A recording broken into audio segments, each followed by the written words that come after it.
달려들어서 싸워야 되는 그런 싸움이에요. 이거 그래서 준비하는 과정 같은 경우에도 약간 취업 프로세스 같은 게 아무래도 인터뷰 콜을 먼저 받아야 되고 그 다음 단계에서는 인터뷰를 패스를 해야 되고 인터뷰도 1차 인터뷰를 패스하는 거랑 또 최종 인터뷰를 패스하는 거랑 느낌이 많이 달라요.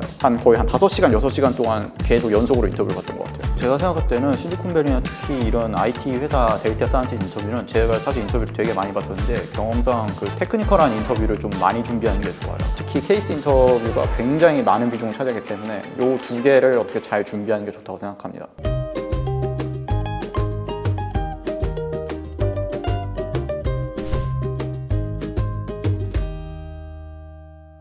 안녕하세요. 전석철의 유니콘의 VC 전석철입니다. 오늘 정말 오랜만에 인터뷰 콘텐츠를 이렇게 진행을 하게 됐는데요. 지금 미국 실리콘밸리에서 현지에서 일하고 있는 분을 모시고 마침 한국 오셨을 때 이렇게 굉장히 좋은 기회가 돼서 인터뷰를 할 수 있게 되었습니다.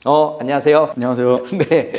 그럼 광민님 지금 현재 간단한 자기소개를 좀 해주시면 좋겠는데요. 현재 재직 중인 회사랑 직무에 대해서 말씀 주시면 감사하겠습니다. 지금 저는 이제 원래는 메타에 다니고 있다가 핀터레스트라는 이제 샌프란시스코 베이스의 이제 회사에 데이터 사이언티스트로 지금 일하고 있습니다. 그 중에서 특히 이제 머신러닝 플랫폼 팀에서 일하고 있는데요. 이 팀 같은 경우에는 이제 회사에서 어떤 데이터 사이언스나 여러 가지 일을 위해서 추천 엔진이라든가 쓰고 있는 여러 가지 머신러닝 모델들이 더 잘 되게 하는 그런 뭐 실험 플랫폼이라든가 뭐 차후 검증을 위해서 아니면은 뭐 머신러닝 어떤 트레이닝 데이터라든가 이런 것들을 관리하는 일종의 인프라적인 역할을 맡고 있는 팀이라 할 수 있습니다. 굉장히 공부를 이제 박사과정까지 오래 하셨던 걸로 아는데 그 과정 중에 그 연방준비위원회라고 하죠. FRB에서도 이제 인턴으로 일을 해보시고 또 여러 가지 많이 이제 경험이 있으신 걸로 아는데 네. 그때 경험 혹시 어떠셨는지 간단하게 말씀 주실 수 있으면 감사하겠습니다. 되게 저한테도 즐거운 경험이었는데요. 이제 연방준비은행에서 저는 2번 인턴을 했었는데요. 박사 중간에 한 번은 이제 보스턴 페드에서 처음 했었고 그 다음에 이제 캔자스 연방준비은행에서 또 했었는데 약간 박사 중간에 그렇게 하는 그 인턴 같은 경우는 되게 좀 특별한 종류의 인턴이었어서 보통 일을 시키거나 제가 일을 했다기보다는 오히려 좀 초청을 받아서 제 박사로서 그때 연구했던 인플레이션에 대해 어떤 제 연구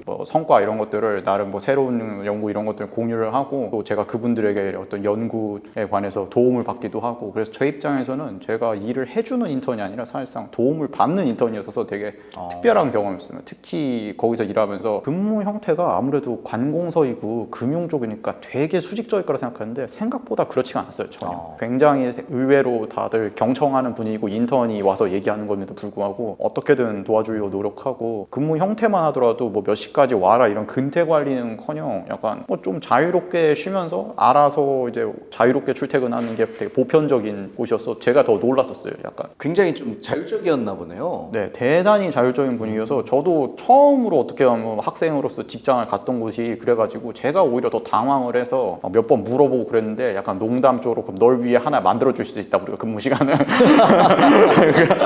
그런데 또 하나 굉장히 또 광민님의 이력을 또 보면 굉장히 흥미로운 게 아니 이렇게 공부를 열심히 하시고 또 인플레이션에 대해서도 이렇게 공부를 하시다가 돌연 메타로 이렇게 입사를 하게 되셨는데 그 계기가 있었을까요? 당시에는 일단 페이스북이었는데 제가 한 번쯤은 정말 페이스북에서 꼭 일해보고 싶다 그런 생각이 그때는 이제 많이 들었던 게 공부를 하면서 느끼는 게 관공서라든가 어떤 학계 같은 게 생각보다 좀 수직적인 경우가 많아요. 그리고 업무 진행 속도나 이런 게 되게 느리고 신중하거든요. 아무래도 뭐 논문 뭐 퍼블리케이션 하는 프로세스 이런 게 한 길면은 뭐 3년 이상도 더 가거든요. 그래서 제가 생각할 때는 좀 아무래도 약간 굉장히 잘 나가고 있던 실리콘밸리나 테크 회사에서 일해보는 경우가 살면서 한 번쯤은 꼭 해보고 싶어서 조인하게 되었습니다. 데이터 사이언티스트로 일을 하셨는데 좀 어떤 일을 하는 거다라고 간단하게 이제 이야기해 주실 수 있을까요? 데이터 사이언티스트라는 게 상당히 저는 제 나름대로 카테고리를 좀 지어갖고 생각을 하는 편입니다. 어떤 프로덕트 데이터 사이언티스트처럼 제품 개발, 제품과 같이 호흡을 맞추면서 어떤 새로운 제품을 기획하고 만드는 데 도움을 주는 데이터 사이언티스트 있고 저처럼 좀 엔지니어 팀하고 같이 머신러닝이나 인프라들 중심으로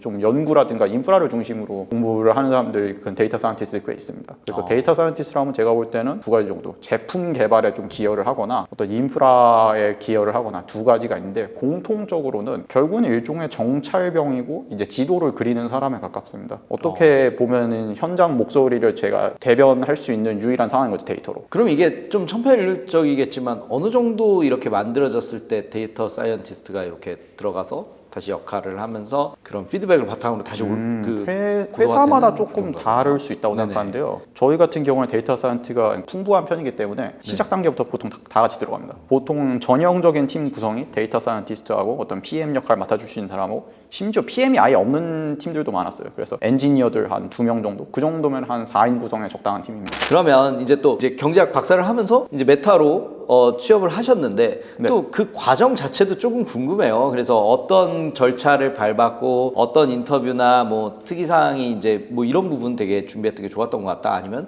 이런 부분을 좀 어필했던 것 같다. 준비 사실 과정이 굉장히 제가 거듭 강조할 게 굉장히 지난하고 어려운 싸움이에요. 되게 생각보다. 왜냐하면 겉으로 볼 때는 특히 한국 같은 경우에는 대기업에 간다 그러면은 뭐 공채 같은 거 지원하고 네. 혹은 수시 채용이라도 그냥 지원하고 그냥 시키는 대로 그 절차를 에스컬레이터 타듯이 이렇게 딱딱 올라가면 되거든요. 근데 그런 게 있는 것처럼 보이지만 실질적으로는 거의 난장판으로 약간 자기가 달려들어서 싸워야 되는 그런 싸움이에요. 그래서 준비하는 과정 같은 경우에도 약간 취업 프로세스 같은 게 아무래도 인터뷰 콜을 먼저 받아야 되고 그 다음 단계에서는 인터뷰를 패스를 해야 되고 인터뷰도 1차 인터뷰를 패스하는 거랑 좀 최종 인터뷰를 패스하는 거랑 느낌이 많이 달라요. 왜냐하면 1차 인터뷰 같은 걸 통과하고 나면 한국에서는 최종 인터뷰는 좀 약간 요식행위, 회장님이나 혹은 중요하신 분들의 인성 면접인 경우가 많은데 전혀 반대예요. 1차 인터뷰는 이 모든 앞에 있는 인터뷰 과정들은 최종 인터뷰를 하기 위한 리소스를 아끼기 위한 과정이에요. 최종 인터뷰를 아무한테나 막 줄 수 없으니까 그 앞에서 최대한 걸러내고 최종 인터뷰에서 거의 한 5시간, 6시간 동안 계속 연속으로 인터뷰를 받던 것 같아요. 그럼 입사 과정에서 굉장히 인상적이었던 질문이나 뭐 이런 이야기는 좀 이야기 나눴던 게 재밌었던 것 같다라고 생각나시는 거 혹시 있으신지? 저는 이제 박사였다 보니까 아무래도 일반적인 데이터 사이언티스트보다는 조금 더 인터뷰 질문이 난이도가 있었을 수 있다고 생각해요. 인터뷰 질문 중에 가장 인상 깊었던 건 생각보다 꽤 난이도 있는 수리 통계학 질문을 받았던 게 기억이 나요. 사실 제가 대학원 다닐 때 거의 기말고사 문제로 풀었었는데 그거 진짜로 저한테 구술고사로 약간 물어볼 줄 몰랐거든요. 그러면 저희 메타 같은 회사들 이렇게 뭐 실리콘밸리에 있는 빅테크 회사들의 이제 인터뷰 같은 걸 준비할 때 혹시 뭐 어떻게 준비하는 게 좀 더 나은 것 같더라 뭐 이렇게 생각하시는 게 있을까요? 제가 생각할 때는 실리콘밸리나 특히 이런 IT 회사 데이터 사이언티스트 인터뷰는 제가 사실 인터뷰를 되게 많이 봤었는데 경험상 그 테크니컬한 인터뷰를 좀 많이 준비하는 게 좋아요. 특히 인터뷰 중에서도 보통 인터뷰는 두 가지로 구성이 됩니다. 어떤 하나의 인터뷰 라운드가 구성이 된다 그러면 종합적으로 어떤 비헤이비어럴 인터뷰 같은 게 있고 마치 컨설팅 인터뷰 같은 그런 케이스 인터뷰가 있는데 특히 케이스 인터뷰가 굉장히 많은 비중을 차지하기 때문에 이 두 개를 어떻게 잘 준비하는 게 좋다고 생각합니다. 근데 자연스럽게 비헤이비어럴도 이제 뭐 하면서 포트폴리오도 준비하다든가 뭐 대학원을 다니고 연구를 한다든가 그러면서 둘 다 준비가 될 텐데 자기가 아무리 이제 뭐 박사 때 공부를 한 게 많고 그래도 이런 케이스 인터뷰를 특히 좀 진지하게 많이 준비하라고 저는 적극 권하고 싶거든요. 예를 들자면은 지금 뭐 인스타그램이 릴즈를 새로 냈다. 그럼 릴즈가 잘하고 있는지를 어떻게 평가하고 어떤 방식으로 우리가 측정할 수 있을까? 그게 인터뷰 시작이에요. 보통 이 질문을 하면은 그러면 이제 내가 데이터 사이언티스트로서 이런 계획을 가지고 그걸 측정을 해보겠다. 이런 데이터를 갖고 오겠다. 그걸 굉장히 질문에 아주 좀 심하다 싶을 정도 디테일해 줄 수 있어요. 그래서 일일이 다 얘기하기 힘들지만은 프로덕트 어떤 케이스 질문을 생각보다 스스로 많이 질문을 하고 특히 어떤 전직자나 현직자한테 물어가면서 제가 볼 때는 준비하는 게 가장 좋은 것 같아요. 그 광민님 역으로 나중에 일하시면서 그렇게 인터뷰어가 되셨을 수도 있을 것 같은데 광민님은 주로 어떤 거 질문을 많이 하셨어요? 그때 저도 질문을 하나 한다 그러면은 보통 프로덕트 아까 말했던 테크니컬한 질문에서 좀 더 깊이감을 더할 수 있는 질문을 저는 많이 했습니다. 예를 들면 저는 인과 추론을 많이 했으니까 네네. 어떤 걸 측정했다 그러면 그게 정확하게 깨끗하게 측정이 된 게 맞는지 혹은 그게 제대로 잘 측정이 안 될 이유가 있는지 그런 거를 이제 어떻게 해결할 건지 저는 이제 그런 종류의 조금 약간 상식적이지 않지만 되게 실제 업무를 진행하는 데 중요할 수 있는 질문들 그런 것들을 좀 제기하려고 노력하는 편입니다. 한국 분에서 일하시는 분들은 특히나 궁금해하실 것 같은데요. 이제 메타 본사에서 일하셨을 때 다녀보니까 어떤 점은 좋고 어떤 점은 나쁘더라. 약간 그렇게 이야기를 해주실 수가 있을까요? 아무래도 저도 그 느꼈던 거는 좋은 점이라면은 이게 워낙에 글로벌한 대기업이다 보니까 좀 직원들에게 굉장히 제가 볼 때는 여유롭고 관대한 편이에요. 예를 들자면 어떤 면에서는 되게 남용될 수 있는 제도나 이런 것들도 정말 소쿨하게 그냥 유지를 합니다. 예를 들자면은 뭐 직원들이 뭐 당연히 회사 처음 오거나 어느 내가 모르는 지역에 갔는데 뭐 사무용품 필요하거나 그러잖아요. 뭐 USB 케이블, 뭐 키보드, 마우스 여러 가지가 필요할 수 있어요. 청구하면 그냥 바로 나옵니다. 거의 그 자판기가 있어서 다 무료예요. 그냥 꺼내면 그냥 바로 쓸 수 있어요. 그냥 뽑아갖고 쓰면 돼요. 그걸 사원증 되면은 그냥 무료로 그냥 딱 나와요. 직원들이 어떤 일하는 거 외에 나머지에 쓰는 시간들을 굉장히 이제 줄여주는 편으로 노력을 많이 하는 게 게 아무래도 이게 대기업의 이게 여유와 풍모라고 해야 되나? 제가 하루는 피곤해가지고 오후 3시에 이제 집에 그냥 간 적 있거든요. 네. 그럼 신경 쓰지 않습니다. 오후 3시에 집에 가? 아니 오후 3시가 아니라 오전 9시에 회사에 안 나와도 아무도 신경 쓰지 않아요. 대신에 이제 좀 단점 측면을 좀 얘기하자면은 네. 아무래도 회사가 그만큼 이제 풀어주는 만큼 성과 평가나 좀 효율성에서는 되게 요구하는 잣대가 높은 편입니다. 예를 들자면은 저희가 회사 같은 사실 실리콘밸리 회사들이 묘하게 다 다르거든요. 네, 네. 근데 메타 같은 경우에는 저희 업계에서도 좀 스피디한 그런 일하는 방식으로 되게 유명한 편입니다. 그게 저는 장점이기도 하지만은 일하는 사람 입장에서는 되게 단점이기도 해요. 스피디하다는 게 진짜 우리 회사에서 일하면 보통 뭐 공문서 같은 기한도 있고 기획서도 있고 나름 그 회사 문서 양식이 있잖아요. 그리고 그런 걸 이제 채워 나가는 그런 과정도 사무직은 흔하게 있거든요. 거의 없어요. 그러니까 그런 일을 하는 사람도 있겠지만 저희는 앉은 자리에서 그냥 MS 워드도 안 써요. 구글 닥에다가 그냥 흰 종이에다가 검은 글씨 쓰기 시작하면 그게 오피셜 기기관으로 돼서 유통됩니다. 그래서 굉장히 빨라요. 어떤 일을 하거나 그럴 때도 성과 측정 단위도 거의 한 6개월, 좀 짧으면은 한 작은 팀 안에서는 자체적으로 3개월까지도 계속해서 약간 피드백을 받고 리뷰하고 처음에 입사해도 온보딩 하는데 우리가 신입사원 한 달 된 사람한테 뭔가 기대하지 않잖아요, 보통은. 한 달이 아니라 한 3개월, 한 1년까지도 뭐가 기대하는 게 없을 텐데 제가 좀 놀랐던 건 한 2달쯤 되면 기대치가 생겨요. 너 2달 됐는데 이 정도는 해줘야 되지 않아? 2달이면 너무 길고요. 한 달만 넘어도 슬슬 압박 들어오기 시작해요. 사람들 프레젠테이션 어떤 슬라이드 만드는 것도 시간 아깝다고 매니저들이 하지 말라 그래요. 흰 종이에다가 검은 글씨로 쓴 그 A4 용지에 쓴 것 같은 느낌의 어떤 기기관 그거 스크롤 내리면서 발표해요. 근데 그걸 더 좋아해요. 디렉터나 이런 사람들도. 단점은 이제 그러다 보니까 아무래도 자꾸 그러니까 보이지 않는 압박. 너 오후 3시에 집에 가도 돼 하는데 어차피 3개월 뒤에 마치 뭐 중간고사처럼 뭔가 평가해야 될까 이러면은 그게 되겠어요, 잘? 마음이 그렇게 놓여지지가 않죠. 네. 메타가 실제로 가시는 분들마다 아니 그 캠퍼스가 너무 넓고 그냥 진짜 말 그대로 캠퍼스다라고 하는데 어때요?